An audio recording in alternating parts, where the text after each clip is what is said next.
Yung dating nagsabing bayani si Papa Bal, pinatulpo ako.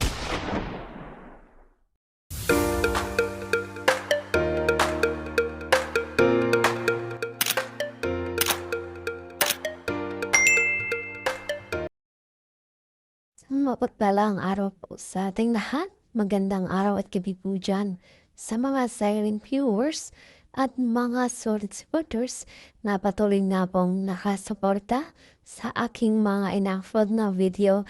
At yun nga po mga kalingap, meron naman po tayong panibagong pag-uusapan patungkol nga po kung saan Beyonce may galit ba sa kalingap? Grabe ito, kinakalaban na ang kalingap. Beyonce, ipinatulfo si Kuya Val. So yan po ang ating pag-uusapan. Maya-maya na lamang. Pero bago po yan, ay lagi kong paalala sa inyo. Bago tayo magbigay ng ating mga komento at opinion, itapusin po muna natin ang gabuan ng review. Nang sa nga po yakma po ang ating i-comment mga kalingap at lagi kong iling sa inyo. Patuloy nating suportahan ang mag-ama na matubang napakaganda nga puyo, pinapakitan nila sa ating mga pagbibigay saya tulong sa ating mga kababayan ni patuloy po nating suportahan at i-marathon mga kaningap na sa ganang mas maraming kasal silang matulungan. At syempre, huwag natin kalimutang suportahan ang kanilang may bahay. Walang iba kundi si Nata Edna Vlogs at Jackie Tafia. Huwag po sana tayo magsasawang sumuporta, mga karingap. Sin po, balik tayo sa ating pag-uusapan at tatalakayin ngayong araw sa patungkol nga po kung saan. Grabe, bakit nagawa ito ni Beyonce na kung saan ay kinakalaban na nga po ang kalingap. Beyonce, pinatulpo si Kuya Bal sa anong dahilan po yan, mga kalingap. So, grabe nga po, no? At bakit nga ba humantong dito sa tolpo? At hindi naman na kailangan kung maaari dahil pwede naman tong pag-usapan ng maayos ng sila-sila lang. At syempre, hindi na nga po isa publiko pa. Nang sa ganun ay wala na nga po talagang issue para maitigil na ang mga issue patungkol dito sa kanila mga kalingap. Pero bago po yan, ano nga ba ang layunin ng kalingap sa mga taong kanilang tinutulungan? Siyempre po mga kalingap, kundi ang tulungan at hindi nga po at ipahiya sa lahat. At dito nga po sa pagkakataon ito, beneficiary nila itong si Beyonce na kung saan binigyan ng magandang bahay, pinaaral mga kalingap at binigyan ng mga financial tulong at nagkaroon nga po ng sponsor mga kalingap bukod pa nga po dyan. Beyonce natin ay meron pang pinatikitaan sa kanyang pagla-live selling na kung saan ay laging tulong din ito mga kalingap para nga po sa kanyang mga pangangailangan. At dahil nga po sa paglalay ceiling na isinasabing Beyonce nakabili ng lupa dahil lamang dito. So ano pa nga ba? Ihilingin pa o kung ano pa nga ba ang dapat gawin ng kalingap dito. So bakit ngayon nga po mga kalingap ay mukhang kinakalaban na nila itong kalingap sa kabila ng lahat ng kanilang pagtulong. So mga kalingap, sa part 2 o sa susunod kong upload, ay pag-usapan nga po natin kung paano nakilala itong si Beyonce at kung sino nga ba talaga ang nagpasikat o kung sino nga ba talaga ang tumulong dito sa kanya dahil mga kalingap may ilang nagsasabi mga sponsor daw ang nagbigay ng malaking tulong dito si Beyonce, kay Beyonce at hindi nga po ang Team Kalingap o ni Kuya Rab mga kalingap. Pero bago nga po yan ay atin mo ng re-reactionan itong patungkol dito mga kalingap na kung saan ay Beyonce ay pinatulpo daw si Kuya Val.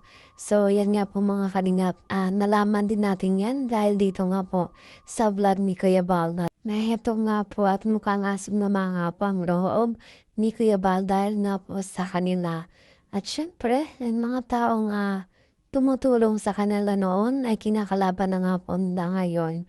At mas kumakampi sila o mas nakikinig sila sa iba na kung saan ay wala namang naitulong sa kanila mga kalingap, subalit sila pa nga yung pinakikinabangan. Ngunit sa kabila ng lahat ng ginawa nila, na pagkapatuloy dito kay Kuya Bal ay patuloy pa rin pinaglalaban ni Kuya Bal na itong si Beyonce at si Papa Eds ay hanggang dulo nga raw mga kalingap.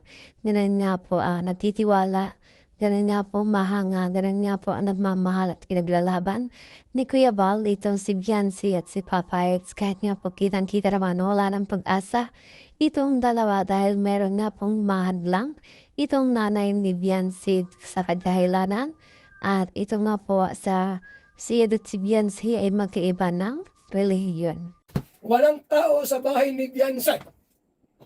Kasama ni Mang Iking, nagsumbong sa Rapid Action. Natawag yung taga-Rapid Action. Kayo po ba ito si Bang Santos Matubang? Opo. Bakit po? Nandito si Beyonce. Nagsusumbong. Ano po ba daw ang sumbong ni Beyonce ko? Wala na raw idsi. Ay, ako'y napaluha po. Sabi ko pati pala si Beyonce, wala nang idsi. Masakit yung mga kaibigan. Masakit. Ako'y napaluha talaga. Oo. Sabi ko, hindi pwede mangyari yan. Paglaban ko yan. Sa puso't damdamin ni Bal Santos Matubang, ipaglaban ko. HC forever, walang iwanan. Wala po talaga. Pupuntahan ko yan sa Rapid Action. Pupuntahan ko dyan. Sir Tulpo, pupuntahan ko dyan. Yung mapayag na walang HC. Pwede yan. Paglaban ko yan, HC forever. Ako sabi ko, ano ba po madam yung ibang reklamo nila, Beyonce po? Ipapabal nila. Eh, bakit mo raw sila inaano? Ano po? Ano po? Bakit mo raw sila inaano? Parang ano yung tawag doon? Ano po? Yung kinukuntin mo raw sila na ganito. Inaaway mo daw. O ano? Parang mong binabalahura. Sabi ko, nandiyan ang mga video po. Eh, Beyonce, love na love ko yan. Walang iwanan. Sa totoo nga ba talaga ito na si Beyonce itinatulbo si Kuya Bal o ang kalingap? Sa mga kalingap, kung totoo man ito, grabe nga po talaga naman hindi na maawat itong family batalero at talagang gusto nilang gawin yung mga gusto nila o mga binabalak nila laban dito sa kalingap. Pero wala po tayong magagawa dyan kundi hayaan na lamang. At syempre mga kalingap, kung ano man nga po ang mangyayari dito, kung tuloy man nga po o totoo man nga po nga sila pinatulpo ng pamilya ni Beyonce, ay abangan po natin yan kung ano nga po ang magaganap dyan. At syempre, sana nga po ay maging okay na din ang lahat nang sa ganun ay matapos na nga po ang issue. Pero sa tingin ko po mga kalingap ay talagang mas uulanan pa sila ng mga pambamash dahil nga po sa ginawa nila. At syempre, masakit po ito sa kinapalingap rap, lalo nga po dito, Kuya Bal na kung saan na syempre, pang di nga po nang dahil sa kanila, ay wala nga po sila sa sitwasyon nila ngayon. Ngunit nga po heto, kung sino pa yung tumulong sa kanila, ay yun pa nga po yung kinalaban nila.